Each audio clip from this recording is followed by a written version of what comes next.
Committee will come back to order. Madam Secretary, with your indulgence, we will take up one little housekeeping matter. The question is on the motion of the gentleman to include the document in the record. The chair opposes the motion. Those in favor of the motion may signify by saying aye. Aye. Those opposed by no. No. Roll call, Mr. Chairman. Mr. Chairman, I ask for a recorded vote. The recorded vote has been requested. The chairman says the chairman's vote. Do it. Secretary call the roll. Yeah, I'm sorry. Secretary call the roll.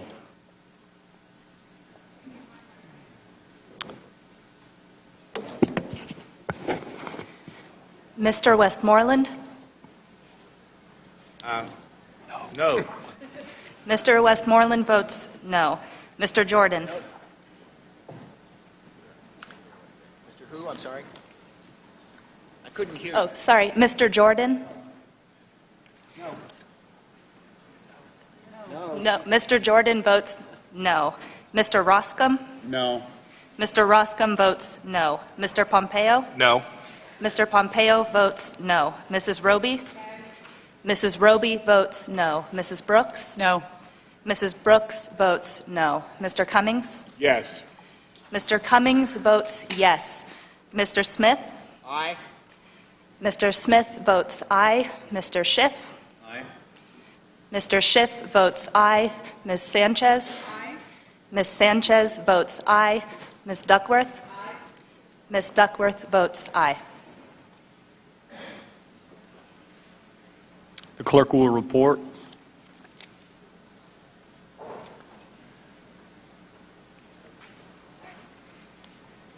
And Mr. Gowdy? No. Mr. Gowdy votes no. Yeas 5, noes 8. And the motion is not agreed to. Madam Secretary. My apologies, sir. It was 7. Motion still not agreed to. Even South Carolina math can figure that out.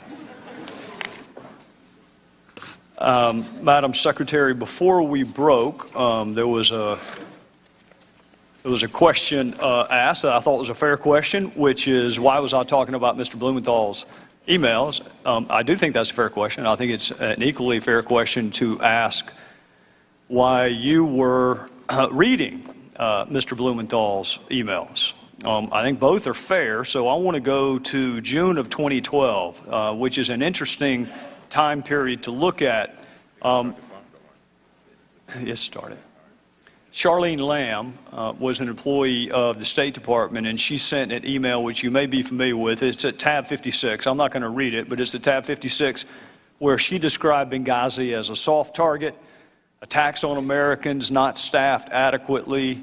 It's a very haunting email to read. It was actually 3 months to the day when our 4 fellow citizens were killed, and that's on June the 7th, 2012. Also on June the 7th of 2012, your Deputy Chief of Staff, Mr. Jake Sullivan, is emailing Ambassador Stevens, asking the ambassador to look at a memo Sidney Blumenthal sent you. And in fact, Mr. Sullivan writes to the ambassador, Chris, checking in with you on this report, any reactions? All right, that's on exactly the same day that I believe our ambassador's papers were accepted in Libya. It's the day after an IED attack on our compound, and Chris Stevens is being asked to read and react to an email by Sidney Blumenthal from your Deputy Chief of Staff. Now, this is what he's writing on the 7th. This is after he's been turned down on a request for more security. This is our ambassador. Appreciate you giving this proposal consideration, even if the conclusion was not favorable for us. We'd be interested in pursuing the other avenue you suggest, high-threat trained agents. Best, Chris. So I've got this contrast in my mind. An ambassador is newly in place. It's a day after an attack on our facility. Your Deputy Chief of Staff is sending him an email from Sidney Blumenthal asking him to take time to read and react to it. And then, to the best of my recollection, that's forwarded to you. So help us understand how Sidney Blumenthal had that kind of access to you, Madam Secretary, but the ambassador did not. Mr. Chairman, because I think that your question does help to clarify matters. Chris Stevens emailed regularly with Jake Sullivan, one of my closest aides in the State Department. He could have emailed to Mr. Sullivan knowing that it would have been immediately responded to on any issue that was of concern to him, and he did not raise issues about security on that day or other days. And I think it's important to recognize that when an ambassador is at post overseas, especially one as experienced a diplomat as Chris Stevens, he knows where to pull the levers, where to go for information, where to register concerns. And I think he did exactly as one might have expected. He dealt with security issues through dealing with the security professionals who were the ones making the assessments. And I think that Ambassador Stevens understood completely that that's where the experts were, and that's where anything he requested or anything he was questioning should be directed. Speaking of experts, who is Victoria Newland? A very experienced diplomat. She served as our ambassador to NATO, appointed by President George W. Bush. She served as one of the advisors as a Foreign Service officer delegated to the White House for Vice President Cheney. She served as the spokesperson for the State Department during my tenure, and she is currently the Assistant Secretary for Europe under Secretary Kerry.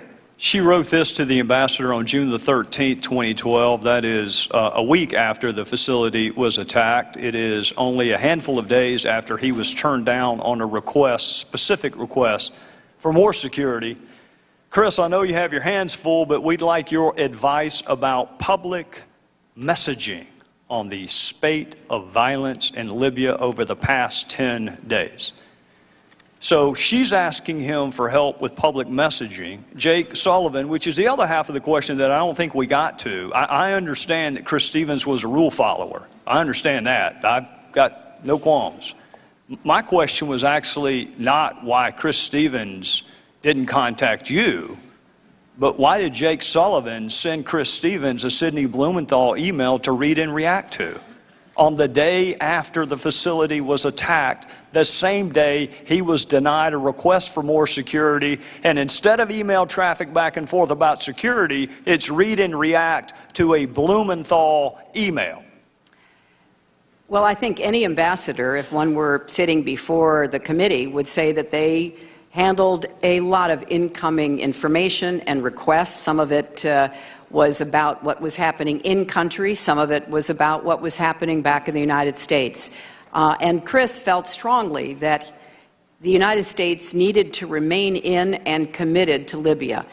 So he was concerned that there might be a feeling on the part of some, either in the State Department or elsewhere in the government, that we shouldn't be in Libya. And he was adamantly in favor of us staying in Libya. So part of what the discussion with him and Jake Sullivan and others was, how do we best convey what the stakes the United States has in staying involved in Libya would be? And I thought that was, very much in keeping with both his assessment and his experience. Well, I appreciate your perspective, Madam Secretary. Let me share with you my perspective. And if you need to take a time to read a note, I'm happy to pause.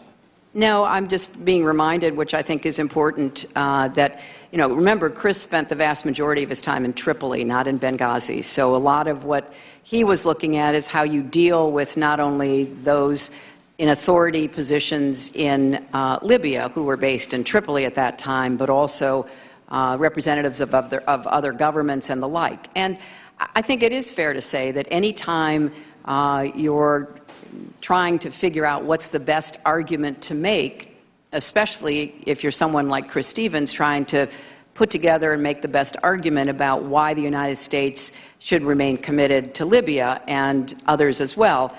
He's going to engage in conversations about that. Well, with respect, Madam Secretary, no matter what city he was in Libya, having to stop and provide public messaging advice to your press shop and having to read and respond to an email sent by Sidney Blumenthal, it doesn't matter what town you're in. He needed security help.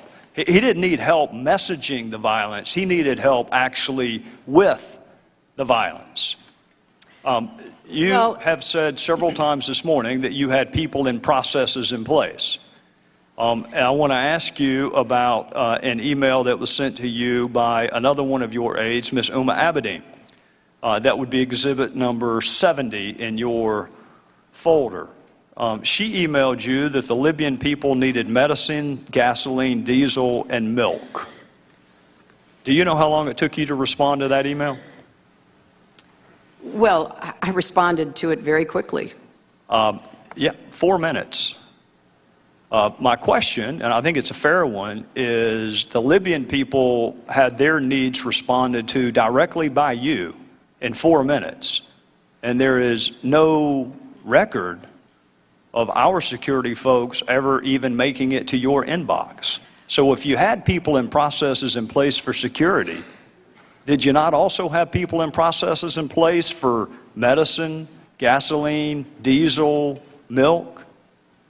You know, Mr. Chairman, I've said it before. I will say it again. I'll say it as many times as is necessary to respond. Chris Stevens communicated regularly with the members of my staff. He did not raise security with the members of my staff. I communicated with him about certain issues. He did not raise security with me. He raised security with the security professionals. Now, I know that's not the answer you want to hear because it's being asked in many different ways by committee members. But those are the facts, Mr. Chairman. No. Ambassadors in the field are engaged in many different tasks. They are basically our chief representative of the President of the United States. So they deal with everything from, foreign aid to security to dealing with the personal requests for visas that come from people in the country they are assigned to.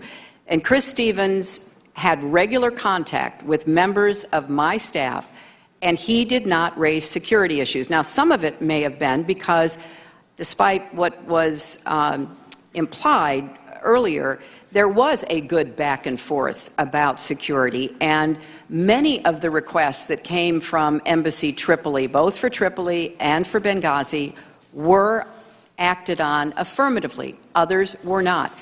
That is what an ambassador, especially a diplomat as experienced as Chris Stevens, would expect, that it would be unlikely to be able to get every one of your requests immediately answered positively. So, yes, he had regular contact with my aides. He did not raise security with me, and the security questions and requests were handled by the security professionals. Madam Secretary, with all due respect, those are two separate issues. Who Chris Stevens had access to is one issue. Who had access to you and for what is another issue.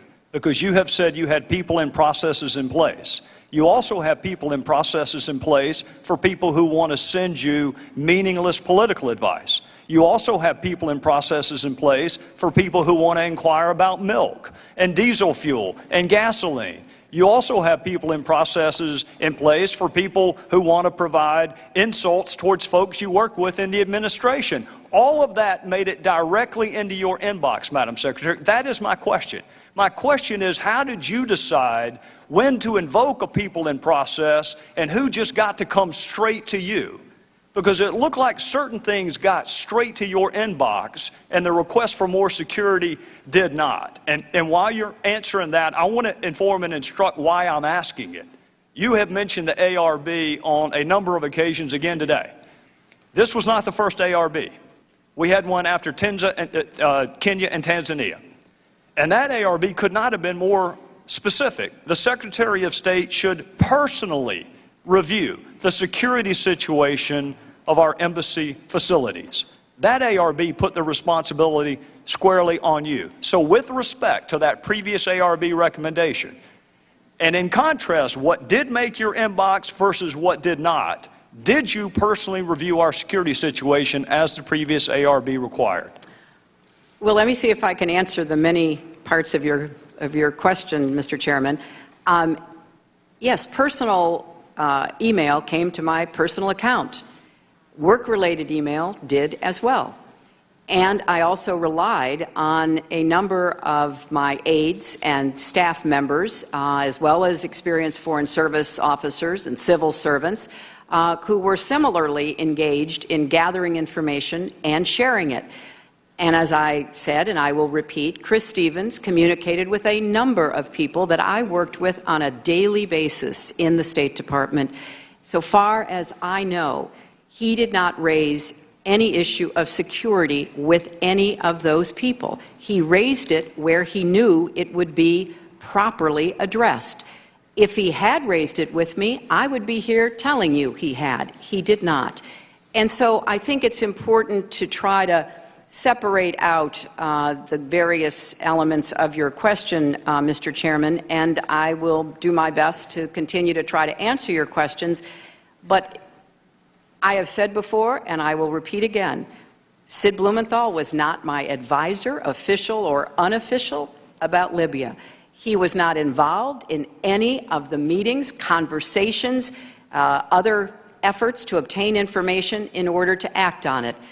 On occasion, I did forward what he sent me to make sure that it was in the mix. So if it was useful, it could be put to use. And I believe in response to the email you pointed out originally from Ambassador Stevens, he actually said it rang true and it was worth looking into. So I think it's important that we separate out the fact that Mr. Blumenthal was not my advisor. He was not an official of the United States government. He was not passing on official information. He, like a number of my friends who would hand me a newspaper article, would buttonhole me at a reception and say, what about this or what about that? We're trying to be helpful. Some of it was, a lot of it wasn't. Chair will now recognize the gentlelady from California, Ms. Sanchez.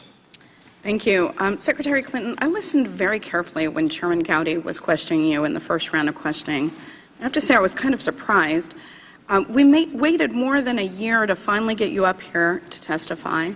We spent almost $5 million and we interviewed about 54 witnesses. And when the chairman finally got his chance to question you, he asked you he quibbled actually over the definition of the word unsolicited. As if that wasn't bad enough, then he doubled down on this idea that Sidney Blumenthal was your primary advisor on Libya, a claim that we heard the Washington Post awarded for Pinocchios.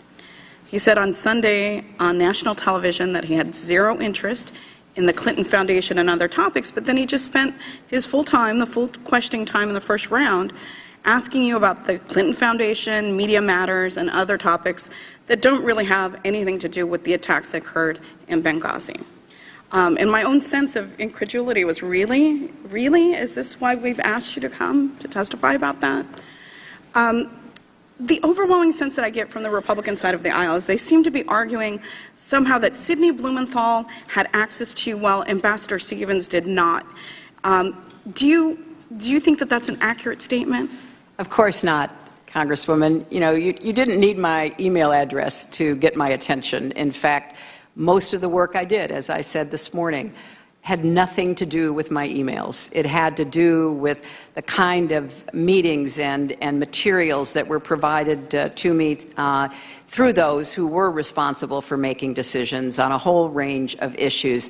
And as I just told the chairman, if Ambassador Stevens had grave concerns that he wanted raised with me, he certainly knew how to do that. He could speak to your office or your staff? Absolutely. Or you directly on the telephone? Absolutely. Did he ever ask you for your personal email address and you turned him down? You shot him down? No, he did not. Can't email me? The other thing that I'm hearing from the other side of the aisle is they're arguing that there was this, security was, it was sort of decomposing in eastern Libya, and that no security improvements were ever made to the Benghazi outpost. That's not a true statement, is it? No, it is not.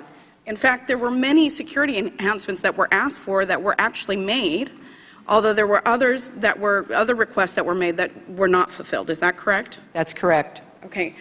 The other line of questioning that sort of surprises me is that over the course of this investigation, Republicans have repeatedly asked why the U.S. was still in Benghazi on the night of the attacks. During the Select Committee's first hearing, which was more than a year ago, the chairman posed the following question. We know the risk of being in Benghazi. Can you tell us what our policy was in Libya that overcame those risks? In other words, why were we there? And the Accountability Review Board had already answered that question. It explained that Benghazi was the largest city and historical power center in eastern Libya. Further went on to say, although the rebel-led Transitional National Council declared that Tripoli would continue to be the capital of post-Gaddafi Libya, many of the influential players in the TNC remained based in Benghazi. And the ARB went on to explain that Ambassador Stevens advocated for a U.S. presence in Benghazi, and his status as the leading U.S. government advocate on Libya policy and his expertise on Benghazi in particular caused Washington to give unusual deference to his judgments. Secretary Clinton, do you agree? Was Ambassador Stevens a leading expert on Libya policy, and did you also give his opinions a lot of weight and respect? Yes, I did, Congresswoman. And do you recall Ambassador Stevens advocating from the ground up for continued U.S. presence, specifically in Benghazi? Yes, he did. In fact, Ambassador Stevens' emails, many of which this committee has had for more than a year, confirm what you've just stated. Mr. Chairman, I would ask unanimous consent to enter this document into the record, and it's being passed out to the members of the committee. Without objection. Secretary Clinton, I understand this email is not one that you have seen before, as it was not addressed or sent to you. Is that correct? That's correct. In the email before you, then Special Envoy Stevens wrote this proposal for continued presence in Benghazi at Embassy Tripoli, as Embassy Tripoli was reopened following the fall of Gaddafi. He suggested two potential models. Option A was a slimmed-down compound, and Option B was a virtual presence with 0 full-time State Department staff in Benghazi. Special Envoy Stevens sent this email to Jean Kretz, then the ambassador to Libya, his deputy chief of mission, and the director of the Office of Maghreb Affairs. At the time, these career diplomats had a combined 83 years of foreign service experience. Would the recommendation of this team be given a fair amount of weight within the department? Yes, it would. And is that the way that it should work, that the views of experienced diplomats should count in decision-making? They certainly did to me, and I think that should be the practice. In the same email, Special Envoy Stevens states, quote, my personal recommendation would be Option A, which was the option for a slimmed-down compound. He then notes a few of his key rationales for wanting to stay. In an earlier September 6, 2011 email advocating for continued Benghazi presence, Special Envoy Stevens provided more reasons, including the opportunity to, quote, monitor political trends and public sentiment regarding the new Libya. The revolution began in eastern Libya, and the view of these 2 million inhabitants will certainly influence events going forward. Secretary Clinton, do you agree with Ambassador Stevens' view that there were important reasons to have a presence in Benghazi despite the risks? Yes, I do. Other documents show that Ambassador Stevens continued to advocate for continued U.S. presence once he became ambassador to Libya. In fact, at the end of August, just 2 weeks before the attacks, he was working on a proposal for a permanent presence. As that proposal explained, quote, a permanent branch office in Benghazi to provide a permanent platform to protect U.S. national security interests in the region and to promote a stronger, healthier, and more vibrant bilateral relationship with the new, free, and democratic Libya. While Ambassador Stevens took seriously the significant security incidents in Benghazi that occurred in June, he never decided that the risk outweighed the benefit. And he never recommended closing the post in Benghazi. He worked with his counterparts to try to manage that risk as best they could. In its report, the Benghazi Accountability Review Board found, quote, the total elimination of risk is a non-starter for U.S. diplomacy, given the need for the U.S. government to be present in places where stability and security are often most profoundly lacking and host government support is sometimes minimal to non-existent. Secretary Clinton, this is such a difficult issue, the balancing of interests. From your perspective as a former senator and Secretary of State, how do you best ensure that we are striking the right balance going forward? Well, Congresswoman, thank you for that question, because I do think that's what we should be talking about, and several of you have posed similar questions. I think you do start with the best expert and experienced advice that you can get from across our government. And as you rightly point out, Chris Stevens never recommended that we close Benghazi. He advocated for keeping Benghazi open, and as you rightly refer to this email, for a particular configuration that would fulfill the needs of our country being represented there. Obviously, you have to constantly do this balancing act that I referred to earlier today. And most times we get it right. In fact, the vast majority of times we get it right.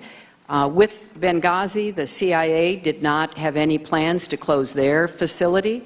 The opinion of those with the greatest understanding of our mission, our diplomatic mission in Benghazi, was exactly the same, that we should not close down, we should not leave Benghazi. And it's, obviously something that you have to be constantly evaluating in all of these difficult, unstable spots around the world. But I appreciate your bringing to the committee's attention the strong opinion of the man who knew the most and was on the ground and who understood what we were trying to achieve in Benghazi, Ambassador Stevens. Was it your understanding that he certainly understood the risk of being there? He definitely understood the risks, yes. Thank you. I yield back. Gentlelady yields back. The chair will now recognize the gentlelady from Indiana, Ms. Brooks. Secretary Clinton, I'd like to ask you a bit about your decision-making and the discussions you had as it related to how long the Benghazi mission itself was going to last. I'm putting up a map just because most of us really don't know much about Libya, don't know much about the geography of Libya, and as we've talked about these various communities, I don't think most people really realized. So I want to share with you that we know from my last round that Chris Stevens went into Benghazi in April of 2011. And I want to talk to you about what happened the rest of that year. And just because there was a lot going on, I thought it would be helpful to have this map. So by mid-July, our government formally recognized the TNC as the official government of Libya, replacing the Gaddafi regime. And TNC was based in Benghazi at that time. And then in August, after the Gaddafi government fell, Gaddafi went over he left Tripoli, where Gaddafi had been headquartered, and he went into hiding in Sirte. Now, once that happened, the TNC moved their Benghazi headquarters over to Tripoli. And then in September, we reopened our embassy in Tripoli, and Ambassador Kretz returned. He had been evacuated previously, and Chris Stevens stayed in Benghazi. Does that sound like an accurate summary of the summer of 2011? It does sound accurate, except I'm not sure exactly the duration of Ambassador Stevens' presence in Benghazi during those months. Well, that leads to my next question. What was your plan for the mission in the fall of 2011 and going forward? What were the discussions you had, and who did you have those discussions with about the mission of Benghazi going forward in 2011? Well, as you may have heard, Congresswoman, the email that Congresswoman Sanchez introduced into the record was from the fall of 2011, and there was quite a discussion going on between officials in the State Department, in the intelligence community, in both Washington and Libya about the path forward. The Transitional National Council had been based in Benghazi, and there was a dispute even within the Libyans themselves as to whether they would split the government, whether the government would be located predominantly but not exclusively in Tripoli, or, as some were hoping, predominantly but not exclusively in Benghazi. So this was all a very live subject that was being debated, both in Libya and with respect to what our response would be in Washington. So we at Chris Stevens' strong urging, and that of other of our experienced diplomats, wanted to maintain a presence in Benghazi in some form. We reopened our embassy in Tripoli, which had been the historical capital, certainly under Gaddafi. But this was a constant discussion about what we should do, when and where, and I think that's why this email from Chris Stevens about his recommendations is so informative. Well, and thank you, and I'll get to that in just a moment, but I have to ask you, I assume that your Chief of Staff, Cheryl Mills, was intimately involved in these discussions with you and with your top staff. She's one of your staff, as you were referring to them, is that right? Well, she covered a broad range of issues. I'm sure she was involved in some of the discussions, but she had many other responsibilities, so I can't say all of them. I'd like to refer you to an update on Tripoli operations provided to Cheryl Mills on September 14th. And at the top of that two-page memo, assumptions for Benghazi in September were gradual winding down of operations over the next 6 months, transition to Tripoli only by January 2012, no consulate. No consulate meant no consulate in Benghazi. This was in September. Would that be fair and accurate? And were you in that briefing with Ms. Mills, or did she brief you about the fact that in September the game plan was to shut down Benghazi? Well, I think you have to look at that in context, Congresswoman. There was not an active plan for a consulate in Benghazi at any point during this period. That is not what the compound in Benghazi was. It was a temporary facility placed there to help us make a determination as to what we would need going forward in Benghazi. There was a strong argument that Chris Stevens and others made that they hoped eventually there might be a consulate, but there was never an agreement to have a consulate. And in fact, if it had been deemed a consulate, it would have had a different level of security. Is that correct? Than a temporary mission compound. Well, isn't that accurate? That consulates have certain levels of security. There are standards, there are protocols. When it is a consulate, it gets a certain level of security. That is the hoped for outcome. That is not what happens in the very beginning in many places, especially the hot spots and the conflict areas where a consulate is stood up. Can you talk with me about the decision then? There is a briefing with respect to, after the closing rather, of the consulate in Benghazi by January of 2012. We know it didn't close. It did not close. You went to Tripoli in October of 2011. Ambassador Kretz was still there. How about Chris Stevens? Did Chris Stevens come over from Benghazi to see you when you went for that big trip in October 11? I don't recall. I don't recall if he did or not. This was about Ambassador Kretz, and Ambassador Kretz was the person that we were meeting with at that time. What was your purpose for meeting with Ambassador Kretz if Chris Stevens was your expert in Libya? Ambassador Kretz was an expert as well. Ambassador Kretz was our ambassador.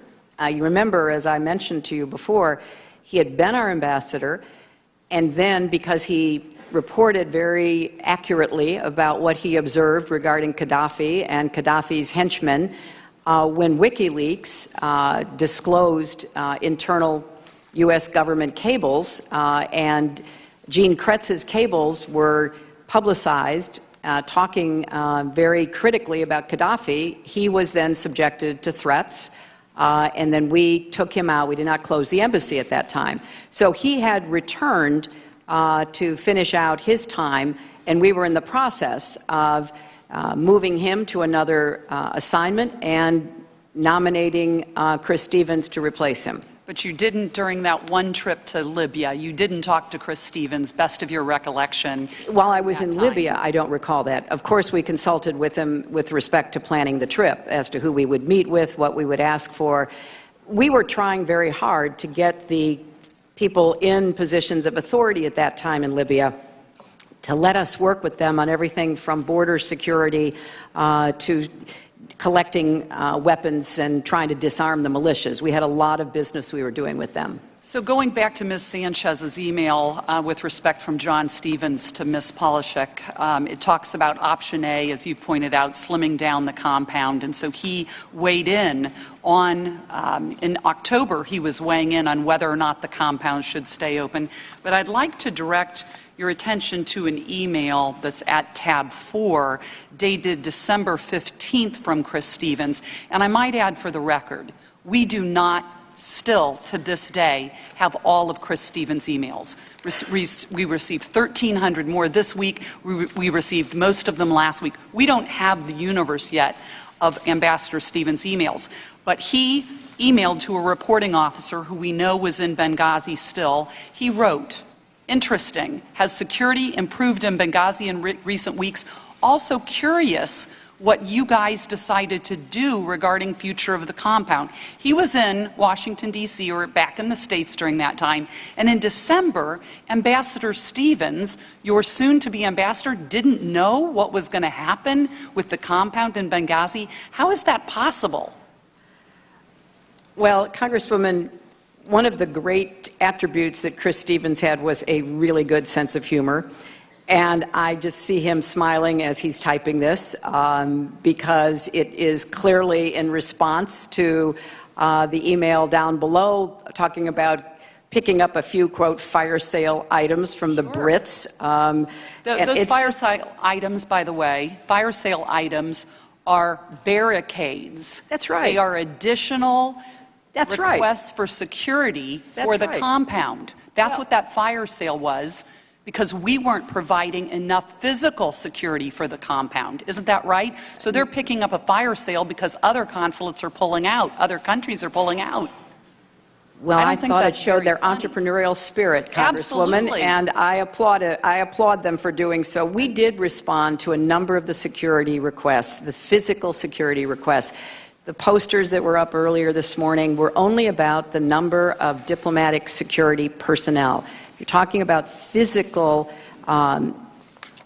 barriers, physical additions to the compound. There were quite a few of those that were undertaken. But how is it that Mr. Stevens did not know in December whether or not the compound was going to remain open? Well, or do you think that was a joke he was making? Well, I think that if it were not an example of his sense of humor, it was also as part of the ongoing discussion about Mission Benghazi's future, which he went to great lengths to describe what he thought should be done. You know, a lot of it was trying to decide, could we afford it? Could we maintain it? What did we need to have there? So, yes, there was an ongoing discussion. And I think he knew he was going to be in line to go to Tripoli, and he wanted to know exactly what the decision was going to be about the compound. He had weighed in, not only in that email, but in numerous discussions with his colleagues back at the State Department. And finally, Secretary Clinton, we know that the compound, the Benghazi mission, was extended for yet another year, because that same month, your Benghazi point person here in Washington, Jeff Feltman, sent a memo wanting to extend Benghazi through 2012, and he sent it to Undersecretary Patrick Kennedy, who approved it. Another high-level official, who, by the way, for the record, State Department has given us none of Undersecretary Patrick Kennedy's emails yet. Same with Jeffrey Feltman, very high-level officials within the State Department. Are you familiar with that memo sent on December 27th entitled Future of Operations in Benghazi, Libya? Are you familiar with that memo? And Well, if so, did Assistant Secretary Feltman discuss that memo with you at the time and discuss extending the mission in Benghazi in December of 11? I'm familiar that there was an ongoing discussion about the future of the mission in Benghazi. A discussion between whom, ma'am? Between all of the relevant officials in the State Department. Help me with understanding. Well, Jeff Feltman was one of them. Okay. Obviously, Who else? Chris Stevens was one of them, but there were many others who had information and expertise to add to it, and there was a recommendation that Benghazi be continued through 2012 as part of the continuing evaluation of whether or what we wanted to have on a more permanent basis in Benghazi. And do you recall, were you in those discussions? Were you specifically in those meetings? You've shared that you didn't do a lot by email, that you had more meetings and briefings. Were you in those meetings about extending Benghazi through the end of the year? There were certainly meetings in which I was advised about the process being undertaken as to determine whether Benghazi should be extended. So yes, I was aware of the process that was ongoing, and I was kept up to date about it. And were there any minutes or any briefings? The gentlelady's time has expired. Way over. Chair will now recognize the gentleman from Washington, Mr. Smith. I just want to clarify a couple of points. First of all, Ambassador Stevens had access to you. Yes, he did. In fact, as we were here, a former, I don't have the name in front of me, but an ambassador in Russia said that, he always had access to you, always had constant communication with you, never had your email address. I would hope that ambassadors would have more direct and immediate lines of communication, and Ambassador Stevens certainly did, correct? Yes. Mm-hmm. And also, did Ambassador Stevens ever advocate either leaving Libya or abandoning? To the contrary, Congressman, he was a very strong advocate for staying in Libya, including in Benghazi. And I think, what we've learned here is, well, nothing, frankly, that we didn't know already. The security situation in Libya was dangerous, right, without question. Would you say that Ambassador Stevens was unaware of any aspect of that? No, I would not. I think he was very aware. So he knew the security situation in Libya quite well. That's right. And yet, and again, I want to be clear on this, in his communications with you, and he had many, even if he didn't have your email address, did he ever say, did he raise the security issue directly with you? No, he did not. And, in the day in question, obviously he chose to go to Benghazi. He, as you have described earlier, as, gosh, all across the world today, diplomats are weighing the risks and the benefits in a lot of dangerous places, and he had to do that, and he Yes. chose to go to Benghazi. He did, and Congressman, ambassadors in the countries they are representing the United States in do not, as a practice, ask permission from the State Department to travel in the country where they are stationed. Right. And as well, they should not. They need to be in charge of their country.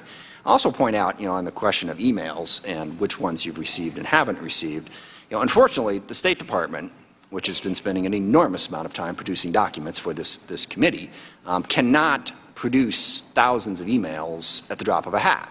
And the committee chose to prioritize, your emails, but also Ms. Abedine's emails, Cheryl Mills' emails, basically Sidney Blumenthal's emails to you. They chose to prioritize those emails over the others. So the State Department is trying to get this information, but it is a question of the priorities of the committee, which brings me to the last point I'll make, and I won't take the full 10 minutes here. There are a lot of accusations that have been made back and forth about things that have been said that were or were not true. I think the one thing that was said in this hearing that is clearly the farthest from the truth is that this is not a prosecution. If you listen to the other side, this is unquestionably exactly that, a prosecution. I'd ask viewers to just go back and listen to Chairman Gowdy's questioning of you before the first break and tell me that that's not a prosecution. And I think, again, I don't know if shame, embarrassment, whatever word you wish to choose, it shouldn't be a prosecution. We have the former Secretary of State here. We should be genuinely trying to inquire about how we can gather more information. Now, the only interesting facts that seem to be brought up are always referenced back to the ARB, which just points up the fact that the information that we need, and again, I really want to emphasize, this was a serious, serious matter for the United States. A loss of 4 Americans is something we need to take incredibly seriously and investigate, and we did. And the information that we found out, as you've pointed out, was not always flattering. And there was no question that mistakes were made, and we hopefully learned from them. But that was investigated. So what is the purpose of this committee? And, when you look at the emails they request, when you look at the questioning, the purpose of this committee is to prosecute you. And there'll be time enough for that in the next year. And people will do it. We don't need to spend $4.7 million in 17 months to simply prosecute you. And all the questions about, look, the security situation was well known in Libya. The security situation in Pakistan is well known. I visited the embassy in Yemen in 2009, about a month after someone had shot a rocket-propelled grenade through the front door. The security situation there is incredibly serious, as well as it is in a whole lot of other places. And those are difficult decisions. But the effort here today seems to be that somehow you personally decided not to do your job in Libya. Okay? You were apparently the advocate of the policy in Libya, apparently passionate about it, but not passionate enough to care about the security situation in Libya. Chris Stevens, incredibly passionate about Libya, wanted to make that country work. Now, it is proven very, very difficult. Do we want to go back to Muammar Gaddafi in charge? I don't think so. And just, sorry to make a policy point, as long as I have a few minutes, it's interesting to juxtapose Libya with Syria.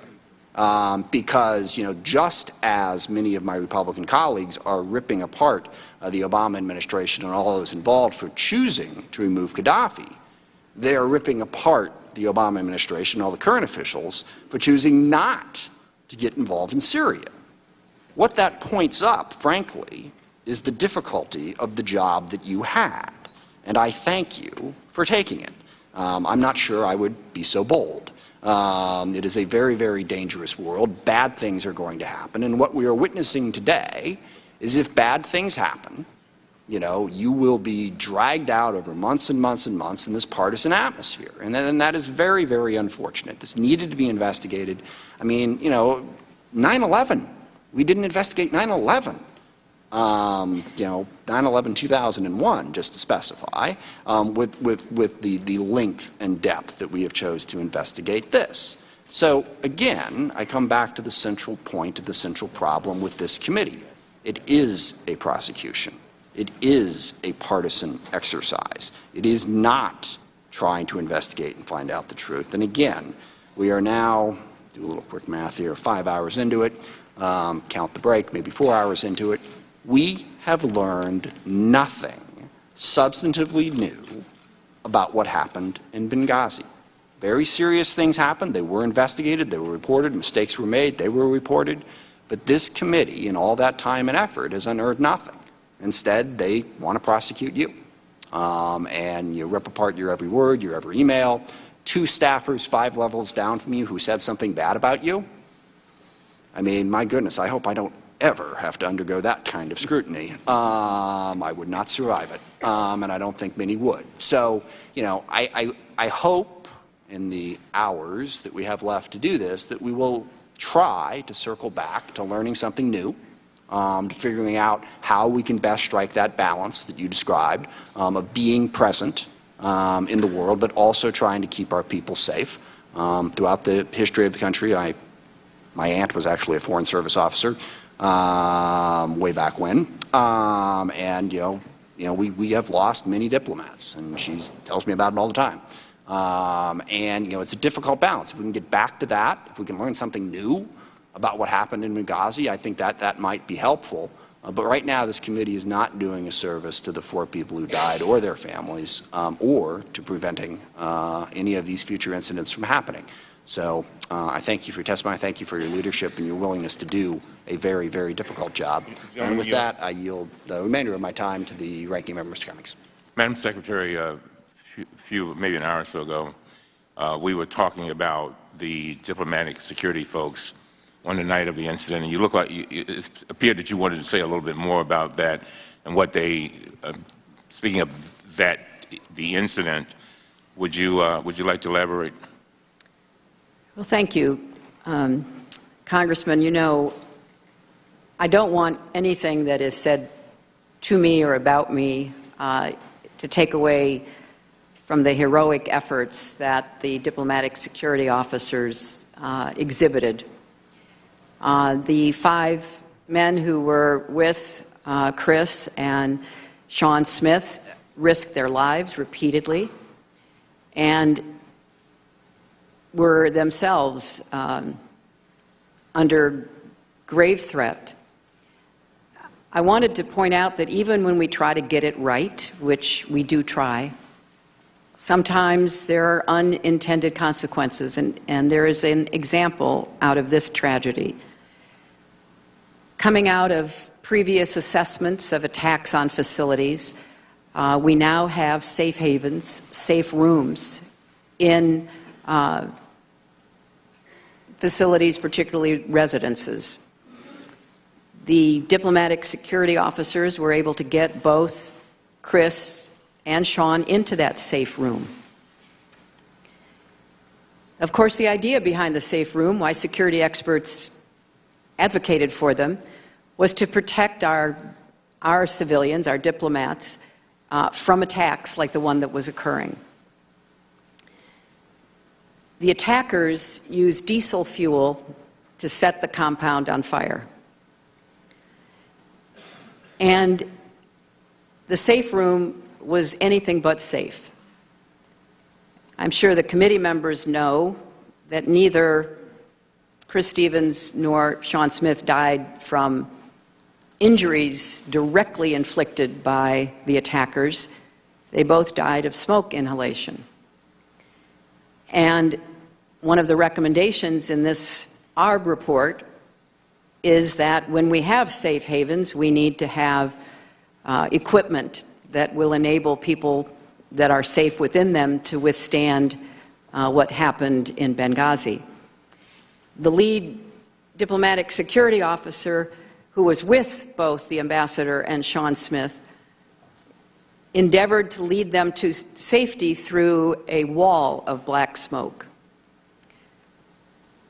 He wanted to get them out of the compound interior up to the roof, where they could be out of the fire and also out of the attackers' assault. He himself nearly died of smoke inhalation.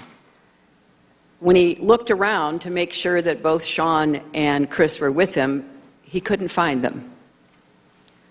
Rather than proceeding and saving himself, which would be a natural human instinct, he turned back into that black diesel smoke, desperately trying to find Chris and Sean. He did find Sean, and Sean had succumbed to smoke inhalation. And the diplomatic security officer managed to take Sean out of the building. He could not find Chris Stevens. One of the horrors of the hours after the attack was our failure to be able to find where the ambassador was. We hoped against hope that he had somehow gotten himself out of the compound and that he was alive somewhere, maybe in the back. And additional efforts by the diplomatic security officers and then eventually by the CIA reinforcements that arrived to find his body, or to find him, hopefully, were unsuccessful. And they had to withdraw because of the continuing attack back to the CIA annex before we knew what had happened to the ambassador. We were desperate, and we were trying to call everybody we knew in Benghazi, in Libya, get additional help. What appears to have happened at some point later is that Libyans found Ambassador Stevens, and they carried him to the hospital in Benghazi. And Libyan doctors labored nearly 2 hours to try to resuscitate him. And I mention all of this because I want not just the committee members, but any viewers in the public to understand that this was the fog of war, that the diplomatic security officers and then later the CIA officers responded with heroism, professionalism, as they had been trained to do. We thought things would be safe once they took refuge in the CIA annex. And as we know, even though that was a highly fortified, much more secure facility than our diplomatic compound, and one that we had nothing to do with in the State Department, it turned out also to be a target for the militants, which is where the two CIA contractors, Mr. Woods and Mr. Doherty, died. But in looking at all of the information, the Accountability Review Board, and particularly Admiral Mullen, who was focused on what happened, what the security personnel did that night, came out agreeing that they were heroic and they did all they could do to try to save their colleagues' lives. Thank you. Thank you, sir. The gentleman yields back. Madam Secretary, I appreciate you going through their heroism. I really do. It's moving to hear from it, and frankly, it infuriates me to hear folks to my left who don't raise a single whisper about spending $50 million to train 5 ISIS fighters. But God forbid we spend 1/10 of that to give some answers to the family members sitting on the first row. So I appreciate you discussing their heroism while some of my colleagues discuss money. With that, Mr. Pompeo.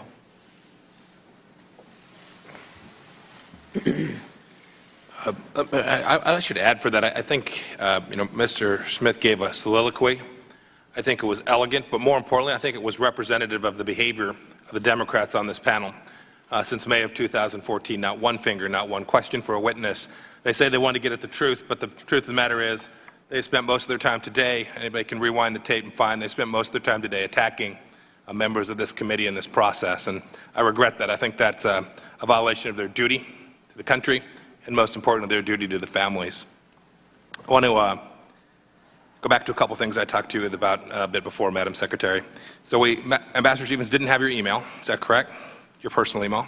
I'm sorry, what did you ask me? Ambassador Stevens did not have your personal email address. We've established that. Yes, that's right. Did he have your cell phone number?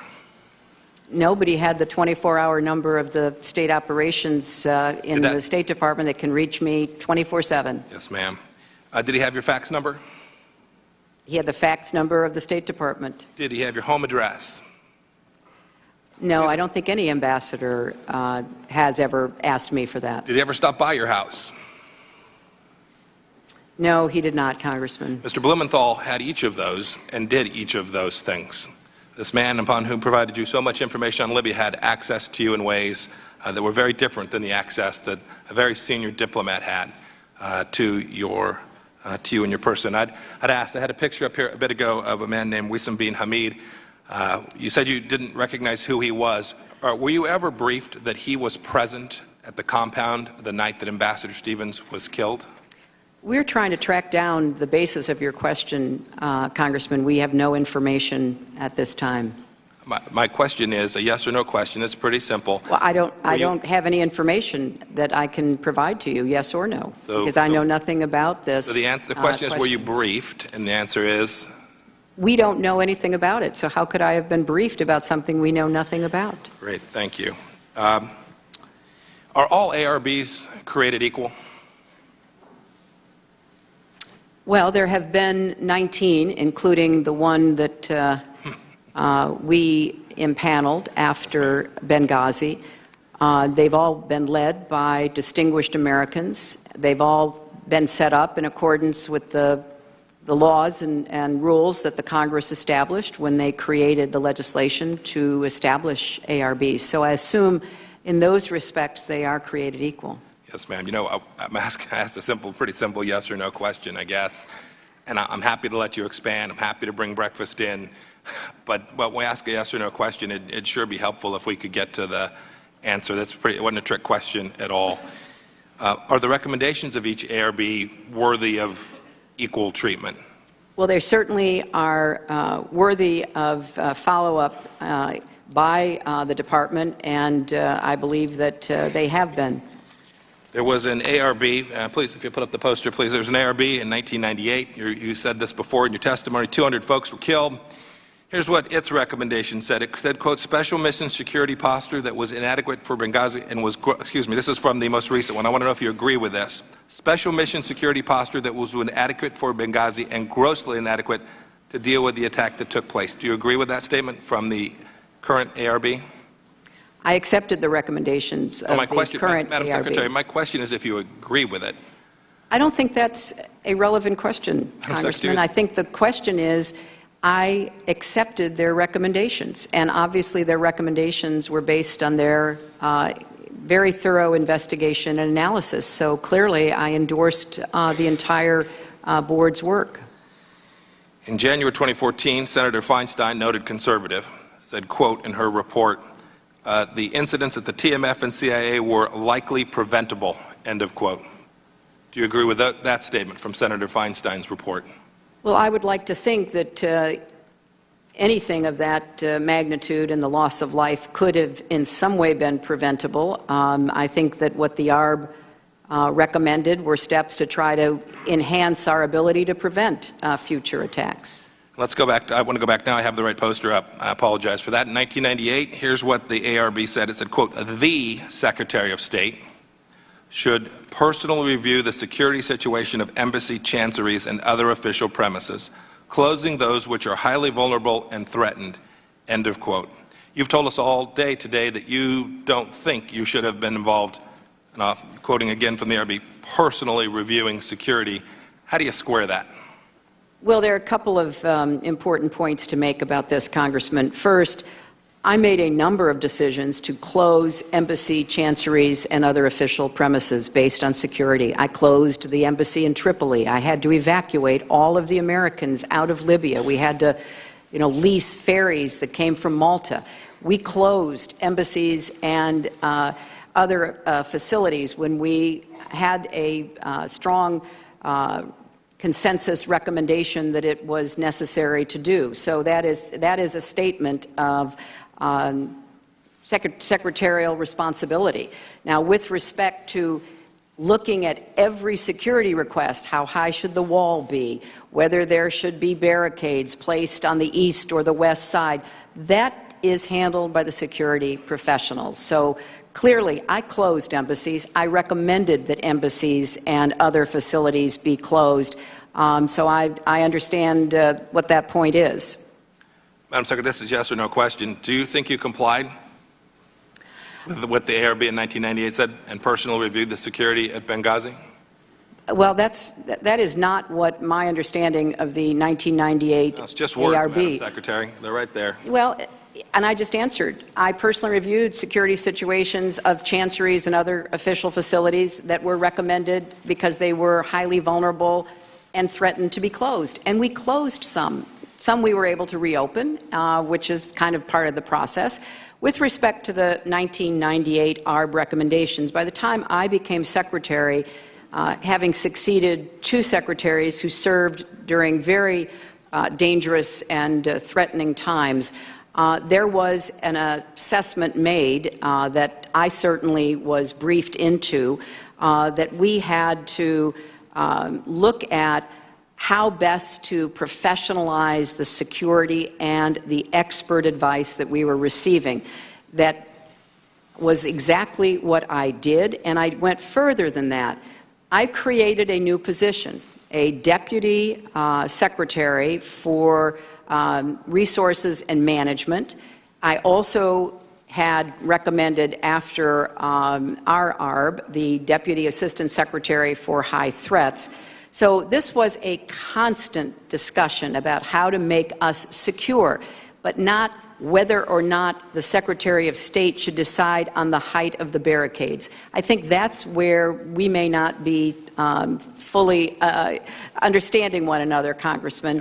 Of course, specific questions about closing embassy chanceries and other official premises that were vulnerable and threatened, of course they came to me. I had to make the decision.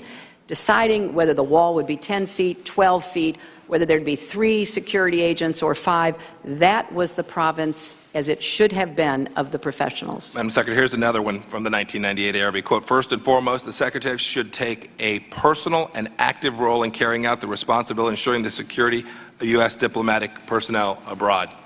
Do you believe you complied with that requirement from the 1998 ARB? Yes, I do.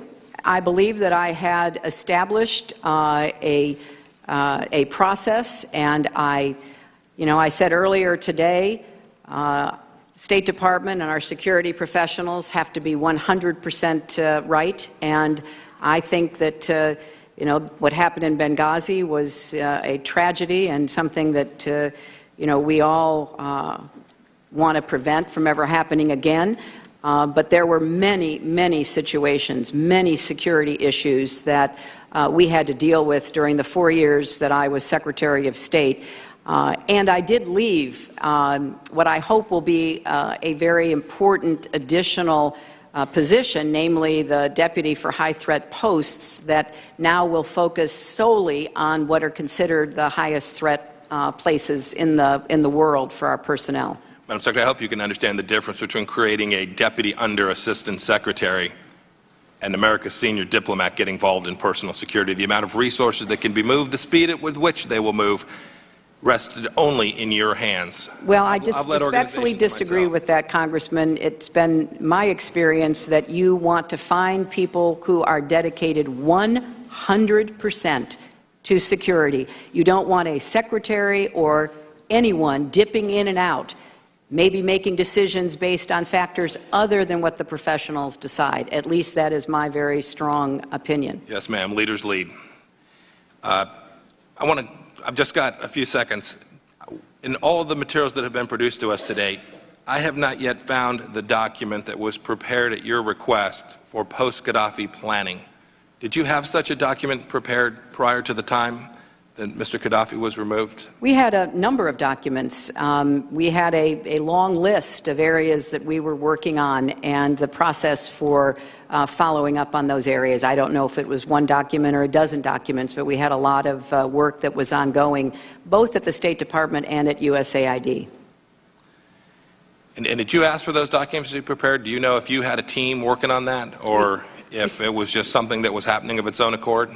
We had a number of people who were working on that. There were, as I said, I sent both of my deputies out to Libya to meet with the Libyans. You know, we can do all the planning we want in Washington, but it's very important to ask the Libyans both what they want and what they expect from us. And so we had an ongoing dialogue that lasted over many months. Yes, ma'am, I agree with that. We'll get a chance to talk about that in a bit. I yield back.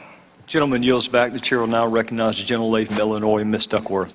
Thank you, Mr. Chairman. Secretary Clinton, I apologize. My line of questioning will probably be a little bit boring because I'm going to get into some details that actually have to deal with security and how we can better safeguard America's diplomats now and onwards. I have to say that the ARB conducted by Admiral Mullen, a man of great military pedigree and long service to this nation, quite honorable, brave service, as well as Ambassador Pickering, I thought was well conducted and well thought out. And in fact, don't just take my word from it, I'm a pretty low-ranking member of the House, but Buck McKeon, the Republican chairman, longtime Republican chairman of the House Armed Services Committee also, and never once in our committee hearing did I hear him malign the work that was done in that ARB, as we on that committee also looked into what happened. So I want to look at some of the findings from that ARB, and I want specifically to examine the failures of the Blue Mountain Libya security guards and the February 13 militia on that exact day, September 11th, 2012. My understanding is in Benghazi, neither the host country's militia forces nor the State Department's private local guards were capable of defending our personnel. These poorly trained forces either did not show up, they retreated in the face of danger, or simply lacked the necessary tools to fight back effectively. I want to learn the lessons from Benghazi and hold everyone accountable, not just the State Department, but every agency involved, as well as Congress ourselves and this committee itself, for implementing significant comprehensive reforms that will prevent future tragedies. So, looking at the work that I've done on Armed Services Committee and on Oversight Government Reform, I've been consistently concerned with the cost and consequences of federal contract mismanagement. Costs the American taxpayers a lot of dollars. So I want to look at the State Department's policy of awarding local guard contracts using a very inflexible contract vehicle known as the lowest price technically acceptable, or LPTA, vehicle.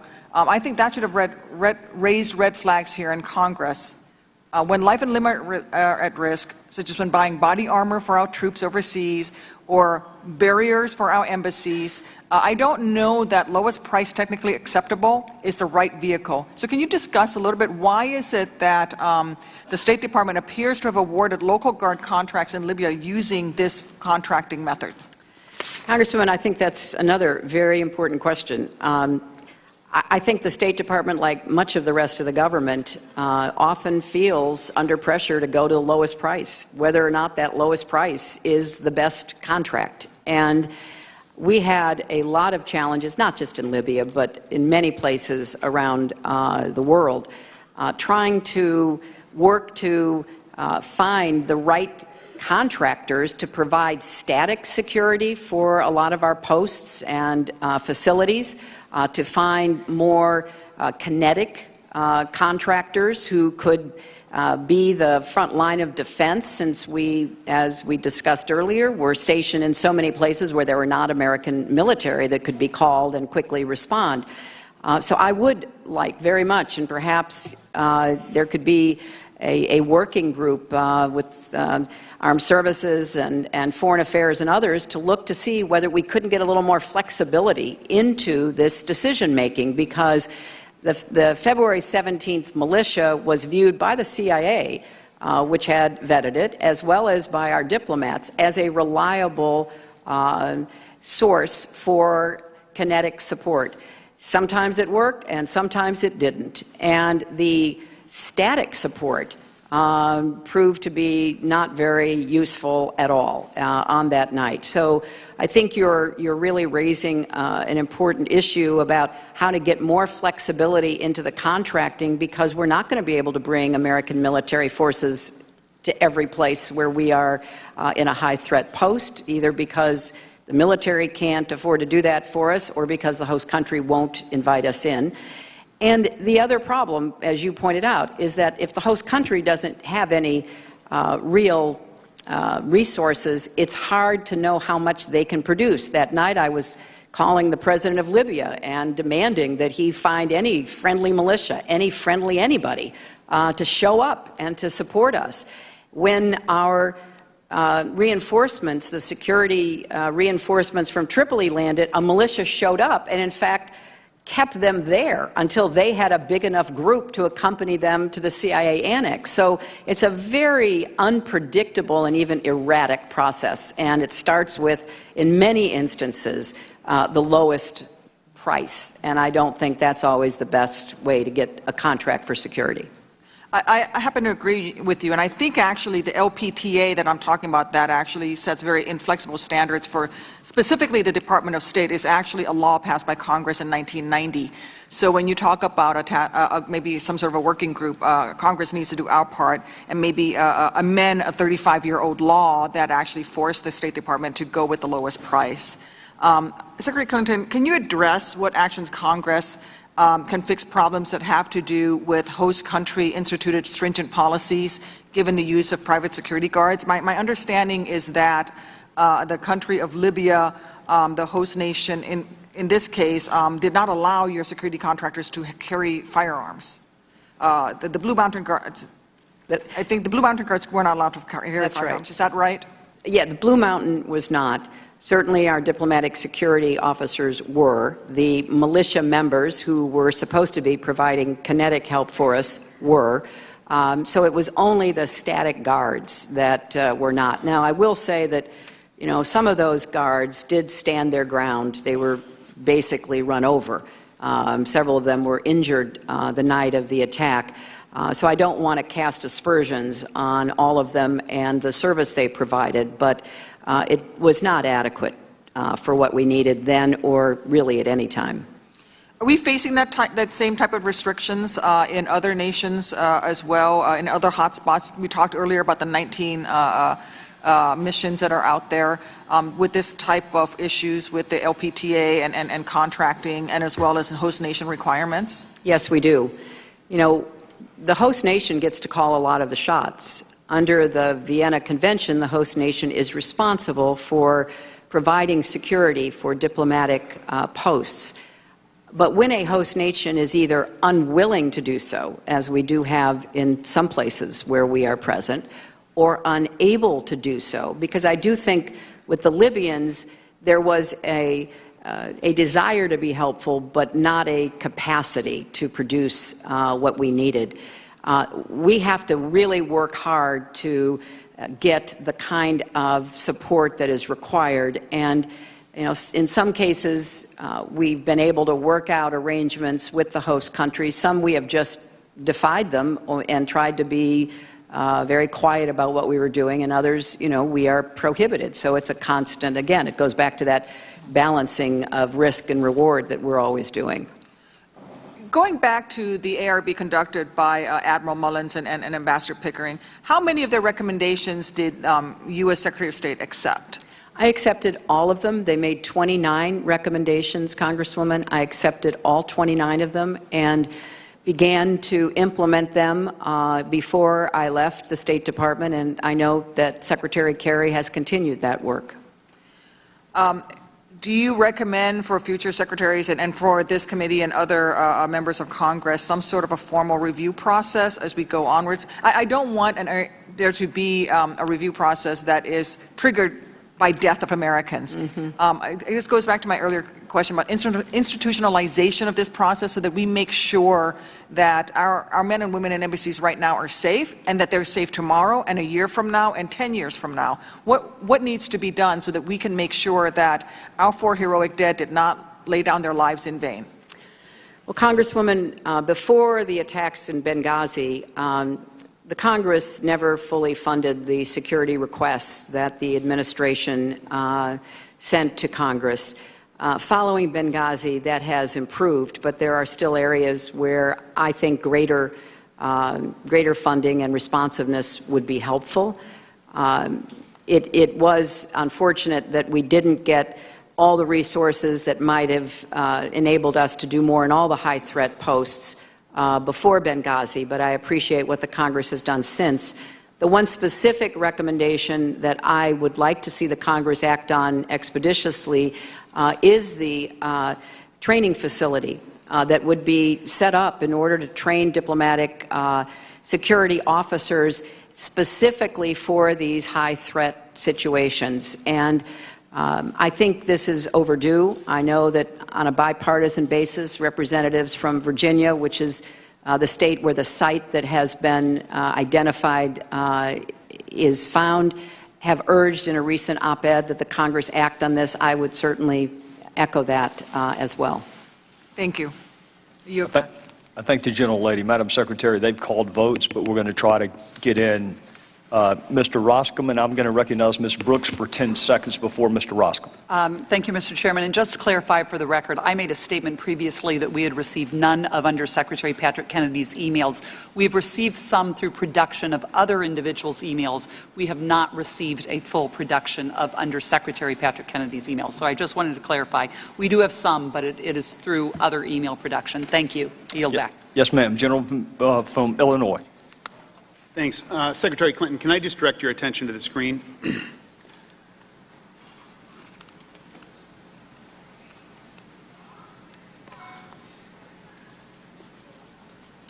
You're familiar with that clip. We came, we saw, he died. Is that the Clinton doctrine?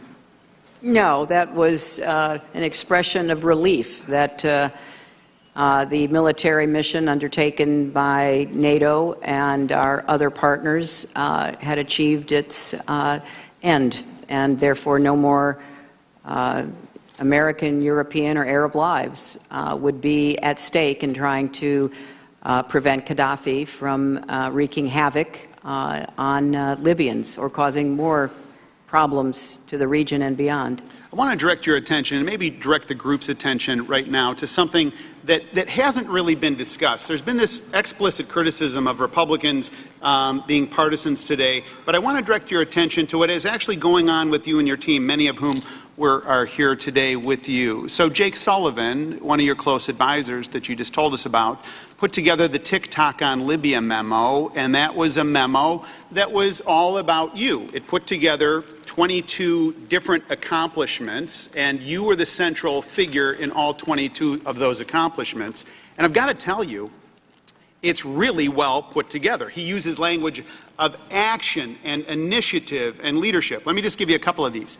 HRC, that's you obviously, announces, directs, appoints special envoy, travels to G8, secures Russian abstention, secures transition of command and control, travels to Berlin, Rome, Abu Dhabi, Istanbul. He's basically laying the foundation that the Libya policy is your policy. Essentially, he's making the argument that it's your baby. And you are clearly familiar with this timeline because in email exchanges with your senior staff, you were not happy about it. And the part that you weren't happy about wasn't that you were the focal point, is that it didn't include enough.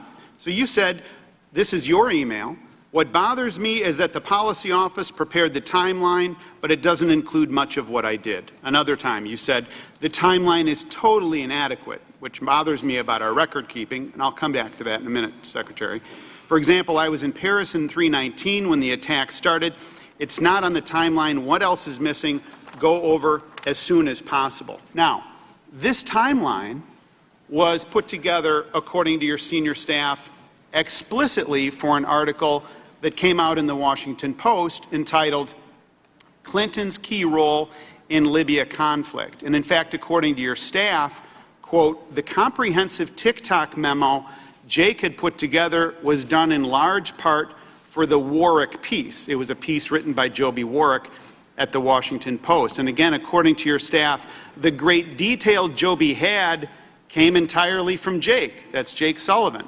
Joby didn't do any independent research. That's according to your staff. Now, this article, it's one of these articles that you read a couple of times if it's about you. Here are some excerpts. Washington Post. A foreign policy success for the Obama administration and its most famous cabinet minister, Secretary of State Hillary Rodham Clinton. Or this. She went to Paris. There were no instructions from the White House on whether to support strong action in Libya, said a senior State Department official. Yet within 3 days, the official said, Clinton began to see a way forward. And I think my personal favorite is this. Clinton, ignoring the advice of State Department lawyers, convinced Obama to grant full diplomatic recognition to the rebels. Now, you and your team were pleased with the work that you did and the risks that you took, the leadership that you took. A couple of hours ago, you told me, hey, I'm the diplomat here. I'm driving the policy. And isn't it true that you'd been thinking about getting political credit actually for months on this? No. Well, if that's your answer, let me draw your attention, Madam Secretary. But Congressman, you let me please, All right, if I fair enough. could. Go ahead. We were trying to make sure that what was written, because it's not always accurate, in case you all haven't noticed in your own careers, what was written about a very important foreign policy effort by this administration was accurate. This was all in response, as I understand it, to a reporter trying to ask questions and us providing the best possible information we could. In fact, trying to make sure that we ourselves had a good timeline and that our record keeping was accurate. I think that is not an uncommon experience here in Washington. Somebody calls you up, says, I'm writing a story. What can you tell us? And you tell them. Well, Secretary Clinton, that's not all that was going on, though. Isn't that right? Because you knew that this was good for you. Because this is what you were writing in August of 2011. This is right after Tripoli fell. You wrote, what about the idea of my flying to Martha's Vineyard to see the president for 30 minutes and then making a statement with him alone? Or you asked your staff how to convince the White House that this would be good for the president. And these are your words, Madam Secretary. It's a great opportunity to describe all that we've been doing before the French try to take all the credit. In fact, your staff told you that they thought it would be a political boost for the president, showing that he was huddling with you instead of being on vacation. And so you asked your chief of staff, Jake Sullivan asked your chief of staff, Cheryl Mills, to call Dennis McDonough, now the president's chief of staff, to put together a full court press. I'll wait while you read Jake's note. Thank you. Because I don't... Well, here's my question. Yeah, I'm waiting for a question. Well, go ahead. You finish reading, and I'll start talking. Well, one thing I wanted, which Well, since I don't have what you're reading in front of me, Congressman, it's tab 12. well, that has now been handed to me, and it's clear that I wanted to make sure Chris Stevens, Jeff Feltman, DOD got credit. I wrote that. You did not quote that. Yeah, but this is all about state of mind at that particular point. You were thinking about credit for you, isn't that right? No, that's not. I wanted those who were part of this policy to be given recognition, and I also wanted to be sure that we had the President and the White House coordinating with us. It was a very gutsy decision for the President to make, Congressman. It was not by any means an easy call. As I alluded earlier this morning, I was in that Situation Room many, many times, watching the President have to balance competing interests, competing opinions, trying to make a decision. When he made the decision that the United States would support NATO and support the Arabs, there was no guarantee about how it would turn out.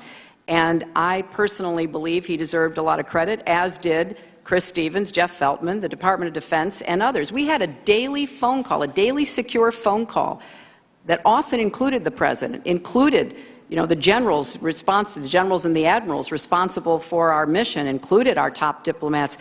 This was a very important and challenging effort that we undertook, in large measure to support our NATO allies. So I wanted everybody who had any role in it to be acknowledged. Well, and then on August 2011, you received an email from Sidney Blumenthal, that's tab 11, in which he wrote this to you.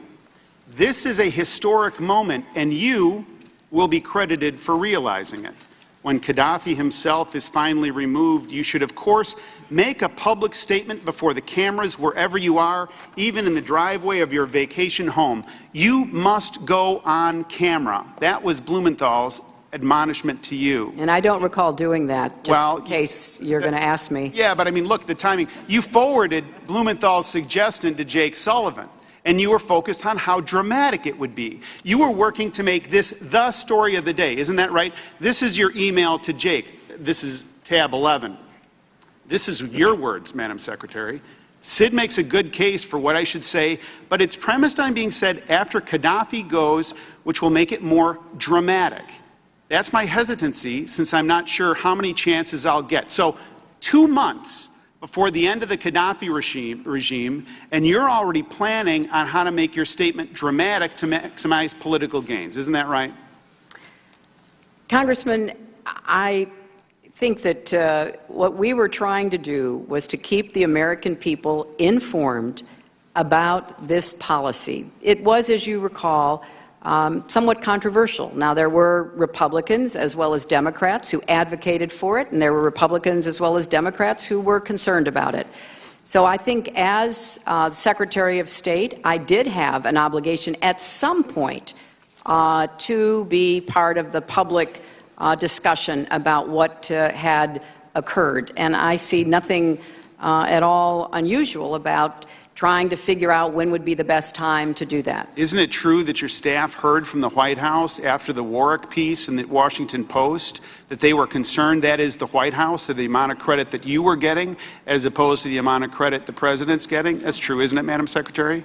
Look, the President deserves the lion's share of the credit. And why is the White House uptight that you're taking the credit? Well, I was often being asked that. The President had a lot of other stuff going on. He was still trying to, rescue the economy, a lot of other things happening. So from my perspective, the President deserves the credit. He's the one who made the decision. I was honored to be part of the team that advised him, and insofar as I was able to explain what we did and what the import of it was, I was ready to do so. So when Jake Sullivan, tab 11, emails you and said that you should publicize this in all of your television appearances. They wanted to, quote, have you lay down something definitive, almost like the Clinton doctrine. That wasn't the Obama doctrine. Is that right, Madam Secretary? Well, This was the Clinton doctrine. Well, look, I think that the effort we made, the way we put together the coalition, the way I put together the coalition that imposed sanctions on Iran, I think that there is a lot to talk about. I talked about smart power. If you're talking about what I believe we have to use every tool at our disposal. Lead with diplomacy, support with development, and when necessary, as a last resort, not a first choice, defense. So, yes, is that what I believe? It is what I believe, and I think that, Libya was, to some extent, an example of that. And you were the author of the Libya policy. You were the one that drove it. It was your baby. It was an attempt to use smart power, and that's what you tried to do. Isn't that right? It certainly was something that I came to believe was in the interests of the United States to join with our NATO allies and our Arab partners in doing. The decision, as all decisions in any administration, was made by the president. So the president deserves the historic credit. What role I played, I'm very grateful to have had that chance, and I'm very convinced that it was the right thing to do. Well, you just recited the Clinton doctrine to us, and let me tell you what I think the Clinton doctrine is. I think it's where an opportunity is seized to turn progress in Libya into a political win for Hillary Rodham Clinton. And at the precise moment when things look good, take a victory lap, like on all the Sunday shows 3 times that year before Gaddafi was killed, and then turn your attention to other things. I yield back. Well, Congressman, that is only a political statement, which you well understand, and I don't understand why that has anything to do with what we are supposed to be talking about today. Madam Secretary, votes have been called, so we will go vote and be in recess, and we will be back as quickly as we can. Okay. So we should, Joe, we should go to the...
No, get down here. Down here. Okay, all right. Down here. Yeah, say whatever Maria Russo's.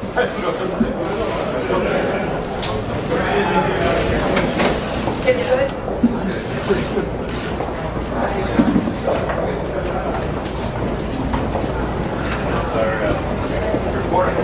Yeah. All right, hang tight. All right, we're good. All right, actually, hang tight.